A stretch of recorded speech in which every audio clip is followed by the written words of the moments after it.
Joining us now on the WashU Sports Network is the head coach of the WashU men's and women's swimming and diving team, Brad Shively. Coach, how are we doing today? Good, Chris. How are you doing? Nice to see you. Great to see you, Brad. It's been a long time since we've seen each other in person. Brad, where are you? Where have you been spending your time during COVID-19? You're looking at it, the 2020 building. Yeah, a lot of time here. I'm kind of an outdoors guy, so try to get out as much as I can. But the vast majority of it has been in here. Even little trips that you never even gave much thought to before, running to the grocery store, or anything like that. I mean, keep that stuff to a minimum. So, yeah, right here. Been spending a lot of time in my house. A lot of time. Coach Shively, let's talk a little bit about COVID-19. Obviously, this hit back in March. What's been keeping you busy? I know in the summertime, like you said, you're a big outdoorsman. You work a lot of camps. You're out recruiting all summer. What's keeping you busy right now during this during COVID-19? That's very, very different, but yeah, it is for everybody. A lot of professional development. So I've tried to use this time productively. A lot of Zoom sessions with friends of mine. Just other coaches trying to learn. I've been able to go through my books and been able to do some reading, catch up on some things that I have not had time or maybe not made time for, and I've taken this time to do that and trying to think a little bit outside the box in terms of how to get us back on our feet. And so I think you have to think a little different about that. Phone calls, Zoom sessions, which I'd never done a Zoom session before this started. So that's, now I've done a decent number of them, have had a chance to volunteer a little bit in the community, which has been great as well. But yeah, trying to keep as busy as I can. Coach Shively, let's talk about the ending to your 2019-20 season. Obviously, your team's prepping to go to nationals. How hard was that to deliver the news that the season that you guys worked so hard for at the end was not going to happen? Yeah, very, very hard, and it's everybody dealt with this. So I guess it didn't make me feel any better. It didn't make us feel any better, but we knew everybody was going through it. But it was really, what was challenging for me was even thinking, did anybody get hit worse with this? Seniors, it was their last chance. It was their capstone meet, and that's tough. But we had folks, this was their first meet, and that was, that they lost that opportunity. And listen, it makes all the sense in the world now. At the time it was challenging. It was challenging to say it and to understand it, and now it makes a lot more sense. But yeah, it was difficult. They worked really hard and put themselves in an opportunity. Actually, I just wrote a parent had some parents reach out to me this weekend, which is great to hear from them. But just talking about their son's opportunities, and he was so excited and obviously lost that opportunity. And all I could say is, like I would say to any of them, I'm just so proud that they gave themselves that opportunity. That is so difficult to be able to do that. And so to actually give yourself an opportunity to get to that meet is a really big part of it. I would have loved to have seen how it played out, but again, that's just not the way it was. Coach Shively, obviously, WashU, a high academic school. In addition to so much success in the pool, your teams consistently have had some of the highest GPAs in the country. And obviously, I know you're spending a lot of time recruiting over Zooms and talking with coaches. Is this a selling point when you try to attract those top-notch swimmers, divers, academics, student athletes to WashU? Is that something that's a real selling point for you? It's the biggest selling point. I would love to say that swimming was the first thing that somebody noticed when they noticed WashU as it relates to being a competitive student athlete, potential swimmer, diver in our program. But it's not. They're going to notice the quality of the school, and when they really do their research and realize that it's not just a highly ranked school, it's not just a school with a great reputation. It's a lot more than that. It's way better than that. It's got an amazing collaborative spirit. It gives them so much flexibility. It's really amazing to be almost this research university with this heart of a liberal arts school at the same time. I love the collaboration. They're type A personalities. They're really high achievers, and they need and want to go to a place that's going to challenge them, but to be in a place where working with others is a really important part of their success, and to buy into that as a student athlete it's vital. And then I think, it's funny because I think it's almost like in the old days when you actually had view books. Now it's web pages, but when it was view books, I think they would notice that WashU is a great school, and then they would flip through to page 5 or 6 and say, hey, check it out, they have a swimming program. And I'm hopeful that our swimming program matches their expectations, that they look at it and say, this is a place where I can get a great education. I can get lifelong friends. And I can have a great competitive collegiate swimming and diving experience. And that ultimately, it's all of those things. That's probably the reasons why most of them choose this place. Coach, now let's take it back a few years. Back in your college swimming days, you were a 4-year letter winner, all MIAA swimmer at Kalamazoo up in Michigan. Yep. Did you have any idea when you went to college that 30 years later you would be coaching swimming and diving? I mean, I know you love the sport, but can you talk to me about how that came about of being a college swimming coach? Yeah, no, I didn't at all. My father has been a coach my entire life.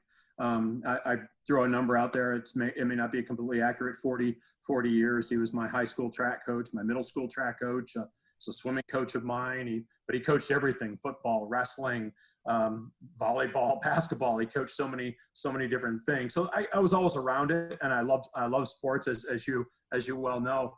But no, I didn't actually. I got a job at Kalamazoo working in admissions, and loved it. It was outstanding. But I really missed the sport, and so I actually went to our coach and said, "Do you have any interest in me helping out?" And he never really had full-time assistants, so it wasn't as if there was just something built into the program. And I said, I would be interested in doing this. I know it's just going to be on my free time. And lo and behold, I had an opportunity to come to WashU. It's been 23 years now since that happened. But no, I never did, and now I can't imagine my life without it. It's such an amazing profession. I'm in an awesome school surrounded by outstandingly talented people. The other coaches, our administrators, the professors, the students are just awesome at WashU. I couldn't have asked for anything better. Coach Shively, obviously your father, it sounds like, was a big mentor of yours growing up. And Brad, you have a passion for sports like no one I've ever met. Honestly, I think in your second life, I think you should come back as a sports information director if you don't want to be a swimming coach again. But where did your love for sports begin? Because you know a lot about all sports. You know as much about WashU sports as probably anybody on staff. So where did this just passion and love for sports come from? Yeah, it's a great question. I've always been that way. I've always loved it. I think both my parents were super supportive of my entire family, of all of us participating in sports. They didn't hold us to a particular standard. They didn't say this is something you have to do if you want to do it. So I tried soccer, and I tried track, and I tried baseball, and swimming, and just a lot of things, and then things outside of traditional team sports as well. And I don't know, like, it's just I've always thought that what's great about sports is that it's about possibilities without guarantees. I always tell our team, you got to go in head first, and if you want to be successful in sport, you got to go in head first, and there's still no guarantees, but you can't dip your toes in it and expect for there to be success. I love that every sport has its own nuances and subtleties, and they're not even subtleties, but there's so many differences between sports. Soccer, EPL is back, which I'm super excited to be able to get English soccer back, but German soccer has been back, and those are different. And then golf is back, and watching that, and obviously swimming. But I really appreciate the talent, the work that it takes to be that you have to put in to be successful in any of these sports. I love watching X Games. I love auto racing is really cool stuff. The winter sports, skiing, and all of it is great. Track. My dad, like I said, my dad was a track coach. That's something that's always been very near and dear to very near and dear to my heart. I love the sport of track and field. It's but I love all of them for so many different reasons. All right, so Coach Shively, I'm going to put you on the spot here. Let's say, you were not the swimming and diving coach.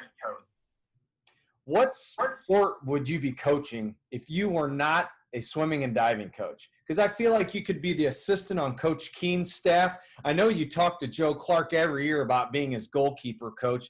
You and Coach Fulmer are close friends, and I know you'd give anything to be on his staff. What sport would you be coaching if it was not for swimming and diving? Wow. The question is whether any of them would take me. Coach Kinbaum for all those years. I'm happy to be his third linebacker coach, or if Coach Fulmer or Coach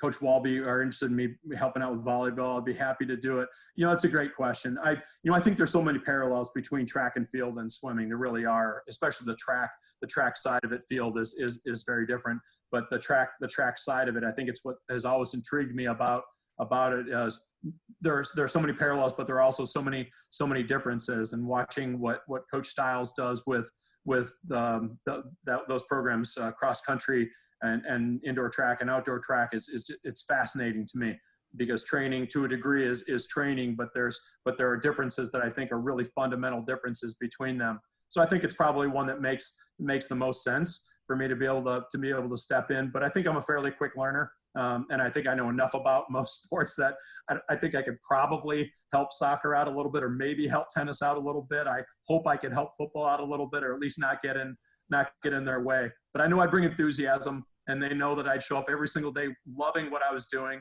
because I'm so appreciative of what I have and what they get to do. And if they thought that I could actually help their programs, I think I'd be pretty excited.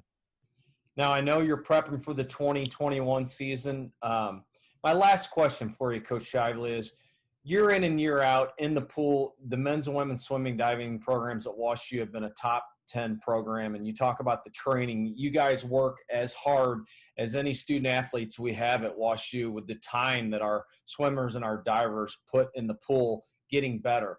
What has been the key to the success to keeping these programs at such a high level now for a long time, Brad? Yeah, I honestly, I think it's really simple. You've got to surround yourself with the right people. You've got to find student athletes that have really high expectations for what they're doing in the classroom, in the water, and probably even for things social. I think it's really important. This place, I think, is a place full of highly successful winners. I mean, people that are really excited to succeed in life, and that part is very helpful. But you've got to go out there and find folks who look at all the challenges, say, it's a great school, it's going to challenge me, it's going to push me. Check. It's a place where I can do other things, where I can explore, where I can figure out what I am and what I'm meant to be, and find out how I can be my best self. Check. And then the last part is from an athletic standpoint. Can I be the very best that I can possibly be? And I remember, years ago when I talked to Mr. Shale about expectations for programs, and I said, what's your expectation? And he said, my expectation is that if they look around, they can never feel like they could have had it better elsewhere. And I feel like that's how I think about this every single day. If you come in prepared and excited, you push them. They want it. They're really excited about being pushed and about being stretched and trying to become the very best they can be. And I think that's what it takes. You've got to find folks that are like that. And like I said, I think what's been really hard for me during this time is not being around, Coach Keene, and not being around Coach Fulmer and Coach Walby and Coach Stiles and Coach Clark and, Coach Conlon, like all these amazing coaches that frankly inspire me every single day. Every single day I walk in and talk to Pat, walk into his office and talk baseball, because I'm just inspired by their passion for it. And so hopefully, expertise. Ellie's outstanding. We've got some really, really good coaches that I've had a chance to work with as well. But you just got to be surrounded by people who have expectations, who are willing to work for it.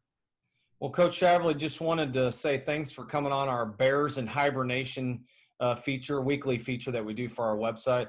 Honestly, it sounds like you're keeping super busy, and my plan would be hopefully to see you in the office here, hopefully in a few weeks, so we can talk some sports and get ready for that 2021 season. I hope so. And hopefully you and I can get ready to play doubles at Wimbledon next year. Sounds like a plan. Thanks for coming on, Coach Shively. Thanks, Chris. Appreciate it.